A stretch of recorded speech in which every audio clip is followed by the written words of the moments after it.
A cyber attack has spread to every corner of the world. Meanwhile, a global ransomware attack has hit India's largest container depot. Sometimes I used to wonder how the trains are still running. Railways has been the slowest adopter. They are bogged down with their day-to-day routine. The MTA confirms it got hit by a cyber attack in April. Metro Transit is recovering from a cyber attack that hampered caller ride service across the region. The attack yesterday led to the cancellation of most rides this morning. So compared to some of the banking, financial services or other industries, railways is lagging behind. Railways is a sitting duck because of so many isolated systems. Plunged yesterday's afternoon commute into chaos. Polish authorities are investigating an apparent hacking attack on the National Railway Communications Network. During the week, we saw Sydney trains stop for an hour, causing chaos for thousands of commuters. Humans are the weakest link in the entire security game. Though 1,000 things are happening, only 1 or 2 is coming to public. They were not even aware. For 6 months they were compromised. Some of the country's biggest railway stations have suffered a cyber attack on their public Wi-Fi. Welcome everyone. Today on the podcast session, we have with us Professor Mohan Ram with 40 years of experience with 20 years of experience in cybersecurity alone. Hello, Professor. Thank you. Welcome to the podcast. This conversation is special because we have just completed 2 successful cohorts of the Rail Cybersecurity Executive Program. So, what do you have to share with us on this occasion? See, my association with railways has been almost now 22 years. And since I started my entrepreneurship in 2002, the first customer is Indian Railways. So I've been working with them, and they have been my test bed for most of the products and services I launch. So cutting across several spectrum of Indian Railways, I've learned how they have been functioning and the miraculous ways of their functioning. And sometimes I used to wonder how the trains are still running with so many mistakes being committed. I think, that is, but it gave me a good view of multiple areas, right from, passenger reservation systems to unreserved ticketing, to emergency communication management, to crew booking system, and live tracking of the trains. I have been lucky to be associated with several projects. On the customer end, we had put a 139, which is a completely automatic speech recognition based call center for Indian Railways. And we ran it as a service for 3 years in Southern Railway. So all these things gave me a good understanding of railways. But since 2011, I've been into the field of cybersecurity, teaching and other things. Railways has been the slowest adopter.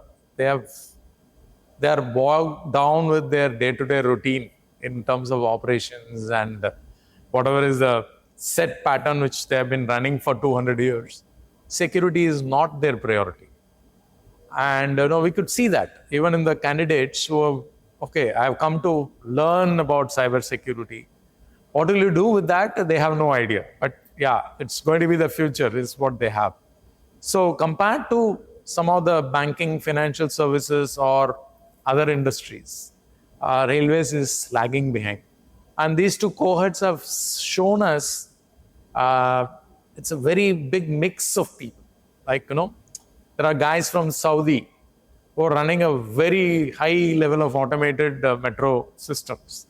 And there are, still locomotives which run on coal in India. So there are and operation-wise, here so many things are manual still. And it's a saving grace because people cannot do an attack, worldwide there was a WannaCry attack and, lakhs and lakhs of systems got affected. India got least affected because we don't run number one legal software. Outdated Windows are still running. So WannaCry did not do a cause. So that way, doing many things manually leaves a very little scope for automation. If there is no automation or computer involved, attacks on cybersecurity gets reduced. So this is what I could learn from these participants, and their expectation is that with just a 17-week or 18-week course, they'll become an expert on cybersecurity, which is as we go along, we'll talk about it. But I think that is somehow maybe they have a misconception. And thank you for that perspective. Before we dive deeper, like you rightly said, all of a sudden with countries like India catching up to cybersecurity in fields like the railways, why have, not just in India, across the world, why has cybersecurity in railways become a topic of important discussion, a priority in terms of national cybersecurity, national security itself, and across borders? See, the attackers, I've been a hacker myself. So we avoid targets which is very complex, which has got a very high level of security. We call it as something like sitting duck. You have heard the term. It's easy to kill rather than running one. Okay. So railways is a sitting duck because of so many isolated systems and very loosely integrated to make it look like an integrated system. There are so many gaps. So it's a sitting duck, easy to. And today, unfortunately, we have the attitude, the number of disruptive elements have gone up. And what do they achieve? We don't know. But they have a pleasure or whatever it is, satisfaction that they disturb something. So it's very easy to disturb a railway system. And once something happens around the globe in the railway system, it's a very small community. They become panic. It can also happen to me. I also run the same thing. I adopted this software from the same service which that railway is running. So am I vulnerable? Let me put some emphasis on cybersecurity.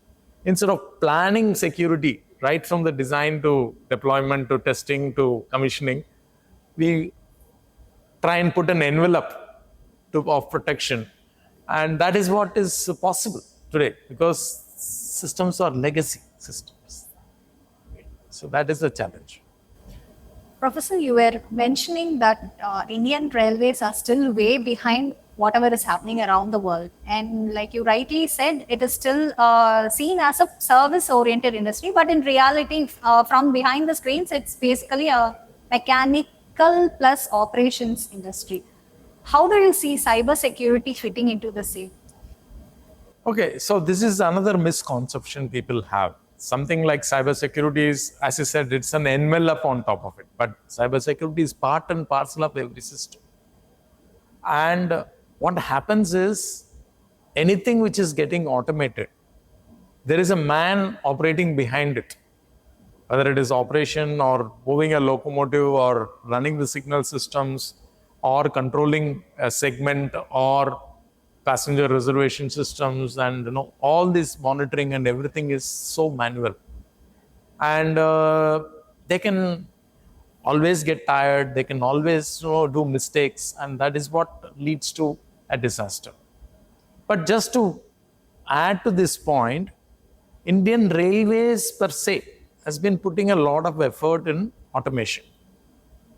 But cybersecurity, security has to be considered as part of the design, development, testing, and commissioning. And after you are commissioned, trying to put an envelope to safeguard, there's always a problem.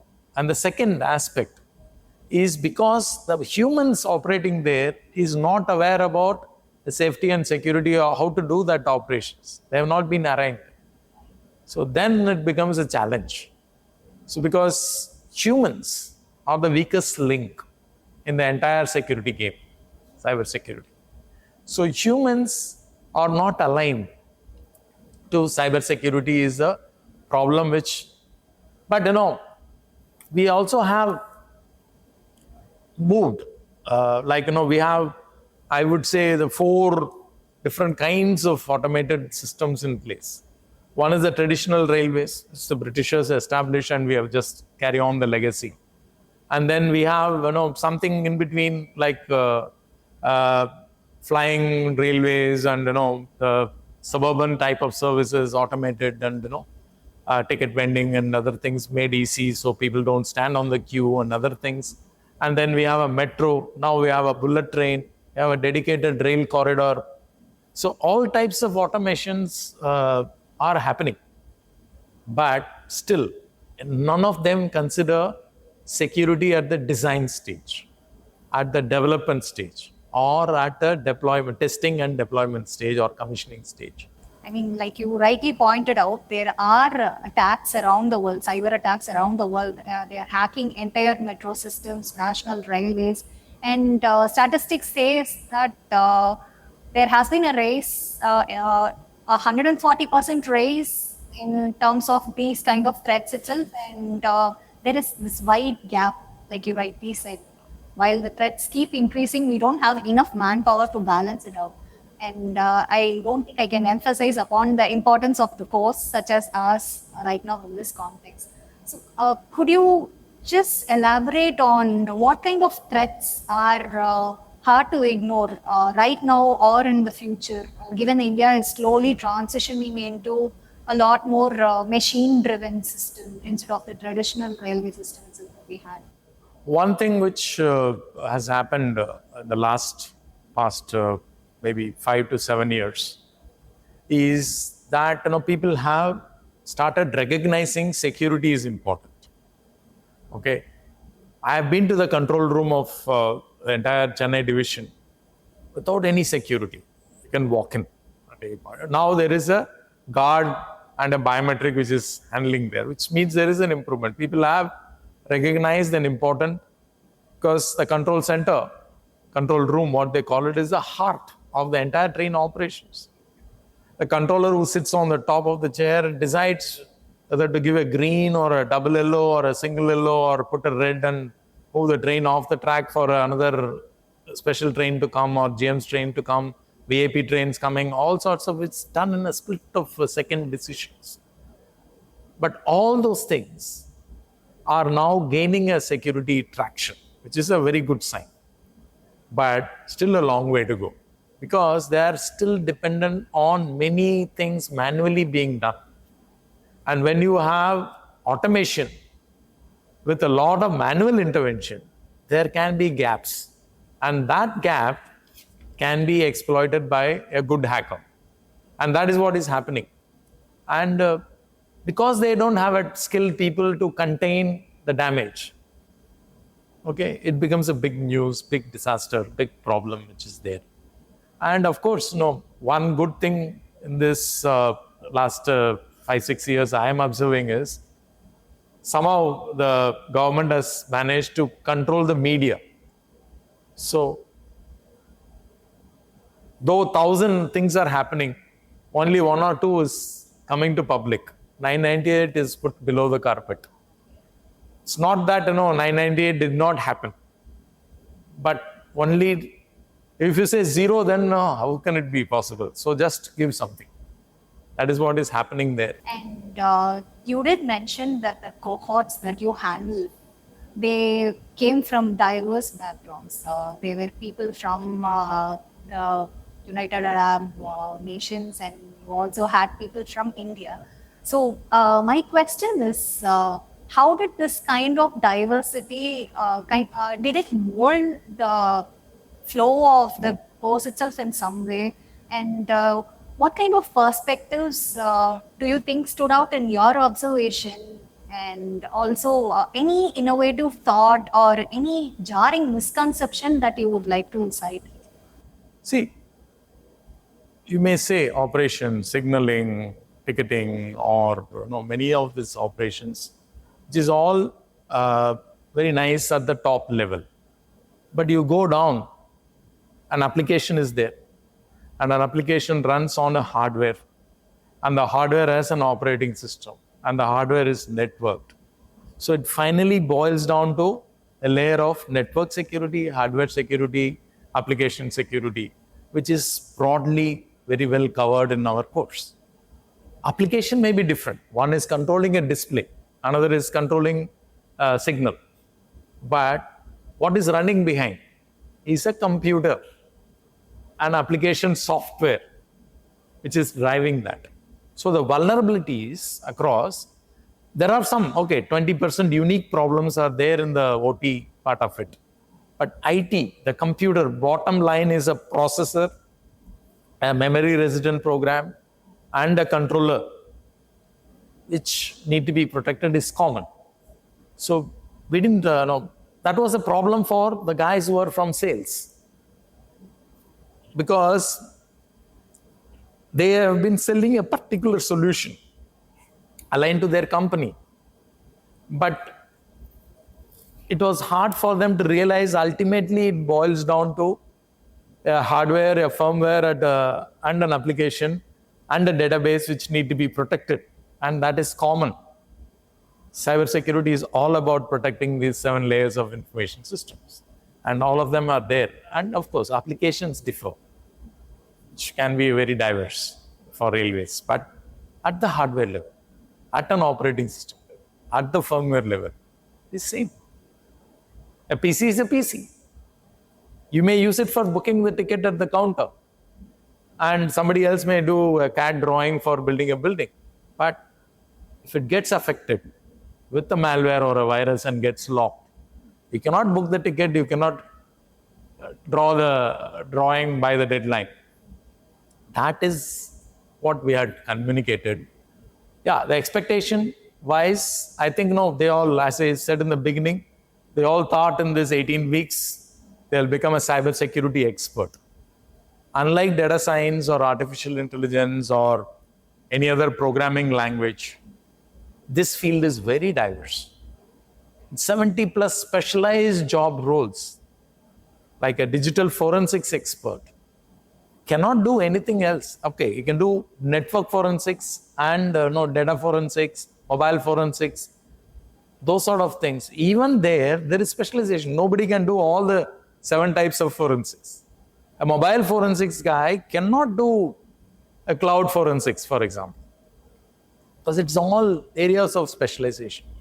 So that they didn't realize, or maybe we didn't set that expectation correctly, that, look, this is only taking you to water, teaching you swimming.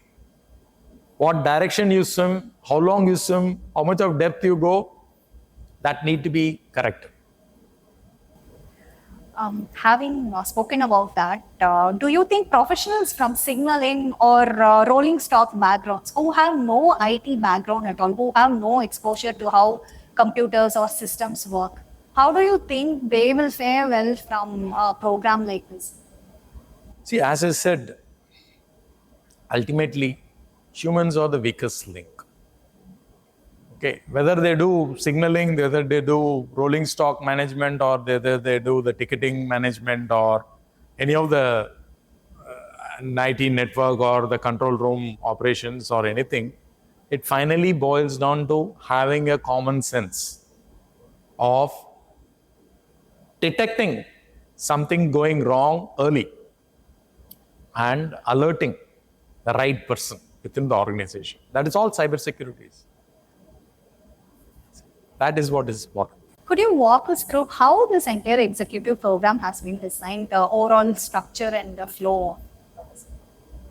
We have been learning from the first batch to second batch to third batch. We have seen a sort of whole journey based on the feedback from the participants. So the structuring this time is, we are covering the railway operations and the systems together as a prelude, and then take the cybersecurity and contextualize.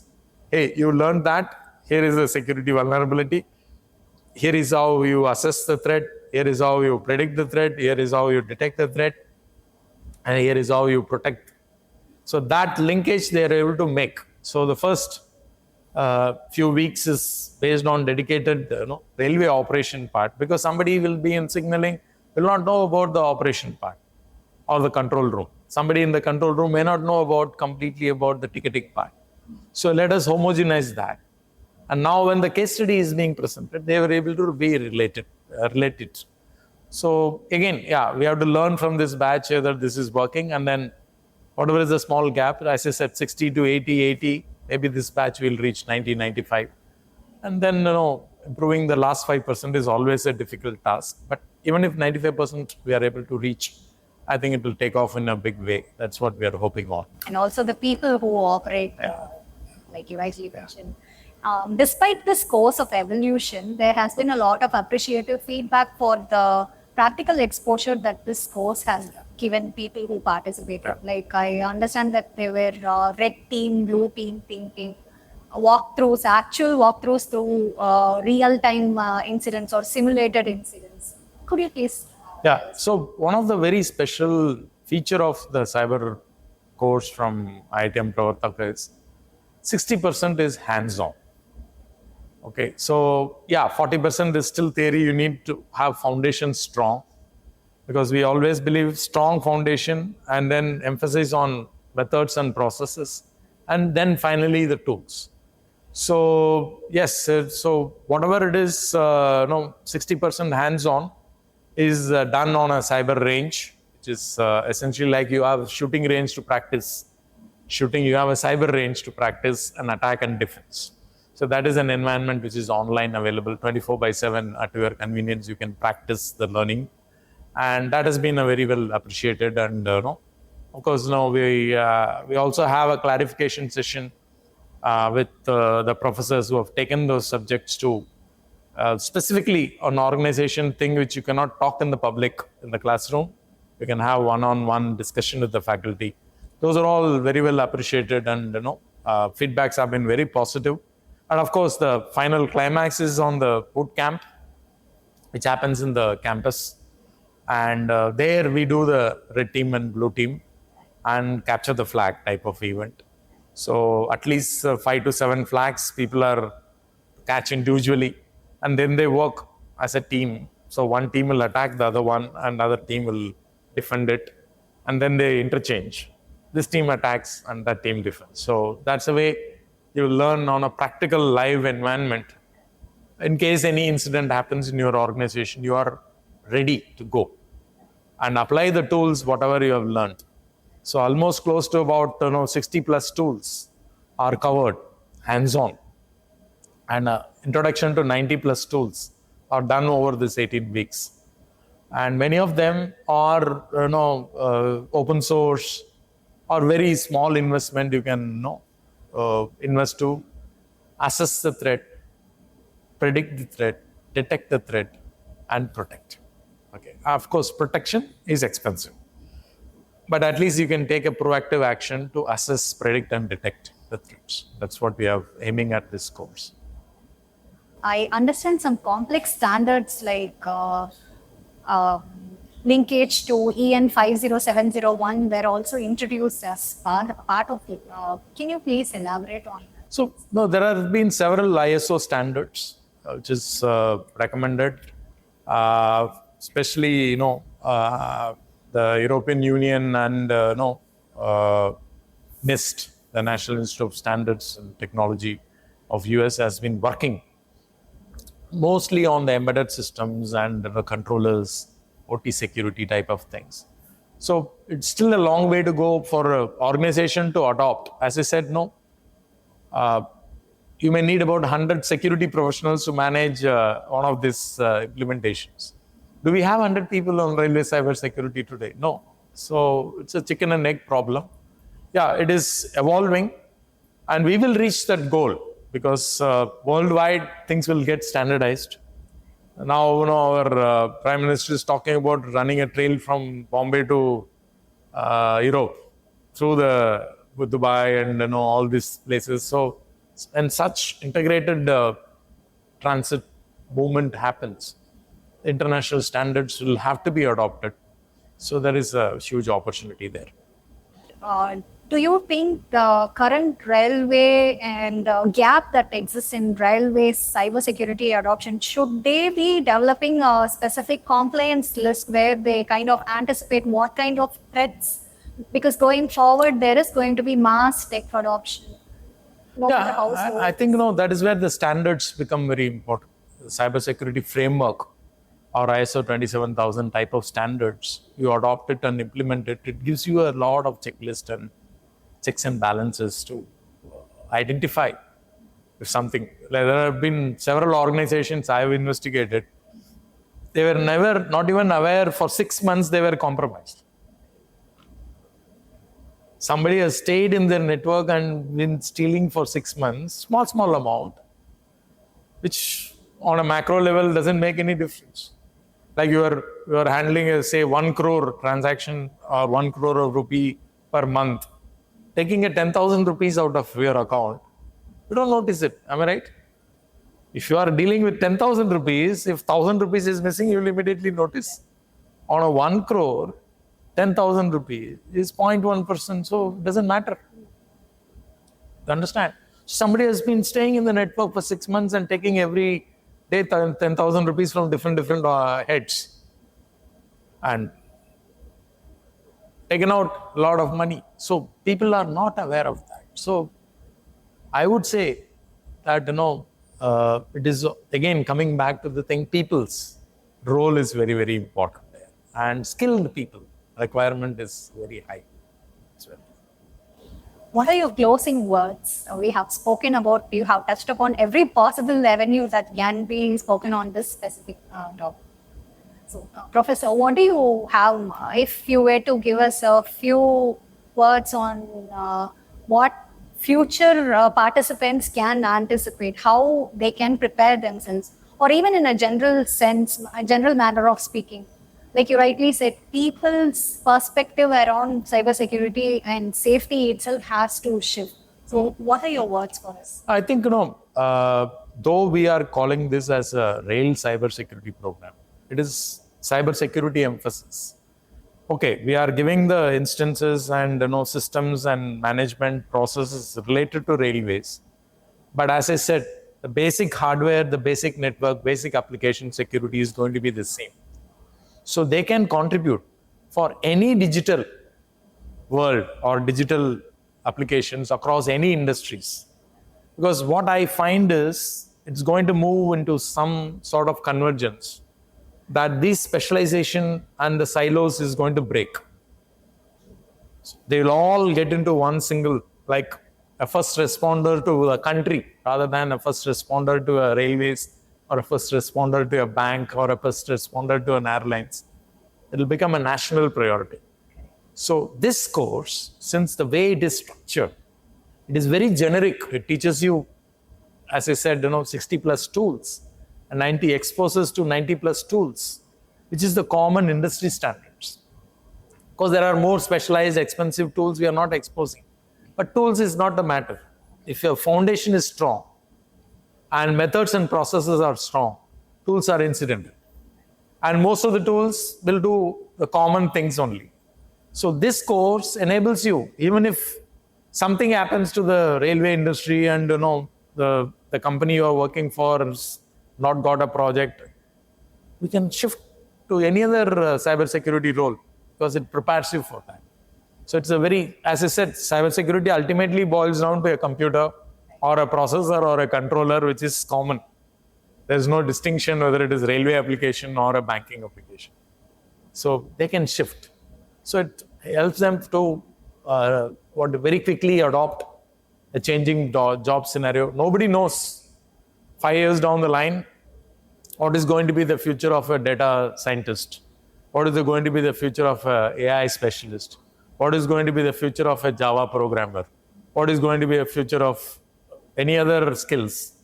But we know for sure in 5 years, cyber crime and frauds will jump to a level that this job for the next 30 years is going to stay. Unless we go back to the Stone Age period where we still start writing the things on the paper, no automation, go back to the old ledger system. I don't think that will happen.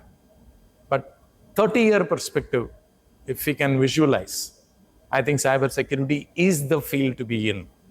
Because more and more fraudsters, because it's an interesting anecdote I will give you.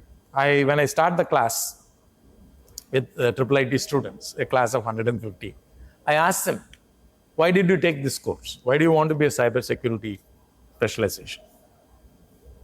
Typically, some 20, 25 people out of the 150 will say, sir, future sir, I want to be a cybersecurity guy. I want to learn. I will do all the subjects and become a cybersecurity professional. So another 50 guys will say, just curious, sir, want to know.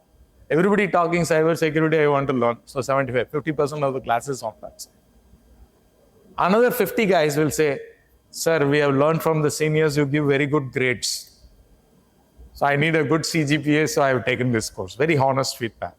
And there is another 25 to 30 people who believe, who tell me openly, sir, I want to be a hacker and make money quickly. See the mindset.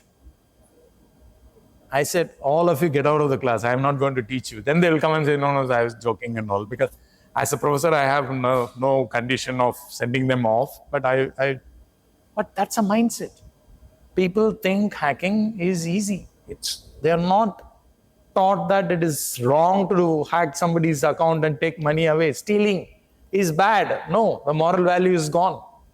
So till the time the humans think that, I want to make quick money, there are going to be cyber frauds, and to prevent or to contain the frauds from spreading, you need cybersecurity professionals. So this is the career which is 30 years, I could see, will not vanish. I'm 100% sure the data science, data math, the bots will take over in 2-3 years. Artificial intelligence, machine will learn himself, so you will become obsolete. Humans' intervention will become minimal. What you need 10% to do, 2% can do it. That we are seeing that happening. It's a trend. In 5 years' time, that will vanish. Coding, gone. You put it on the Gemini or ChatGPT, you get the code, whatever you want in few minutes. So coders will lose. Okay, testing may be there for a while, but I'm sure some bot will come to do the functionality testing and other things. So that's question of time, another 5 years. And you take anything, database administration. There are nice automated tools which has come, AI, ML based tools. So you don't need 10 database administrator, you can manage with 2 administrators. So the jobs in the other fields of IT is going to shrink. But with the advent of this amount of automation, it's a heyday for a hacker. So you need more and more security professionals to predict. So now indicators of compromise. After an attack had happened, you do an analysis to find an IOC. But now it is shifting to IOA, which is indicators of attack. So you are now talking about preempting an attack by sensing. Like in the olden days, the forts are all there on the top. There will be a guy who will always be watching around, if there is a dust coming. Okay, he knows that there is a group of 10 horses coming to attack. So he'll give a boo sound, That is what is happening in cyber now. So as we move along, it's going to become more and more complicated to defend the systems which has been automated. So I was telling my students the other day that 30 years, job is assured. You are now MTech, 22 years old, you are going to pass out. Till 52, if you are a cybersecurity professional, you are in the job. Okay, things will change because the attack vectors, we have no idea. But defense is same. Irrespective of whether you are getting attacked or no, you are putting shield on everything, maybe from the top, from the bottom. So that is a change which need to be propagated. And such courses are very, very important. And we need a lot more. As I said, 4 million jobs and less than 1 million supply. So 3 million jobs are being done by somebody who is not trained, who is half-baked knowledge, half-skill, and that leads to a lot of problems. So I think there is a huge scope for, in general, cybersecurity professionals. And specific domain like railways, which is now moving, trying to cover the mistakes they have done. Traditionally, there are huge job opportunities. Thank you. Thank you, Professor. This was a consummate conversation. I learned a lot, and I'm sure people who are watching will also have so much to think about and contemplate upon. Thank you so much for your time. Welcome to the program. Thank you.